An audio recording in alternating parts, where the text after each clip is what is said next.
నువ్వు ఎందుకు తరుగుతావు అన్నాడు గిదియోను. గిదియోనికి ప్రవచనం వచ్చింది. పరాక్రమం కలిగిన బలజ్జుడా, నేను ఈ మిద్యానీయుల్ని చేతికి అప్పగించాను. 20,000 మంది పైగా వచ్చారు. దాంట్లో దేవుడు 300 మంది తీసుకోమన్నాడు గిదియోనుతో. ప్రభా, నేను యుద్ధం చేయాలా వద్దా అంటే దేవుడు అన్నాడు, you go and here what they were talking about you. నీ గురించి వాళ్ళు ఏం మాట్లాడుకుంటున్నారు. వెళ్ళి ఆ దండులో వెళ్ళినప్పుడు ఇద్దరు మాట్లాడుకునే స్వరం వినపడింది. నాకు రాత్రి కాలం వచ్చింది. ఒక బార్లీ లోఫ్ వచ్చి ఇదంతా పడేసింది. ఆ బార్లీ లోఫ్ గిదియోను అని అన్నాడు. అప్పుడు అర్థమైపోయింది గిదియోని, ఓ నా ఫ్యూచర్ ఇలా ఉండబోతుంది.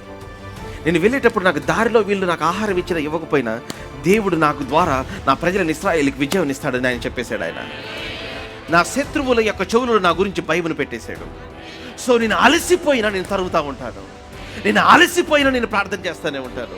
నేను అలసిపోయినా ఒకరోజు నాకు ఎవరు సహాయం చేయకపోయినా, ఇంత అలసిపోయినప్పుడు నాకు ఎవరు ఆహారం పెట్టకపోయినా, I'm still hanging on to the prophetic word that I heard.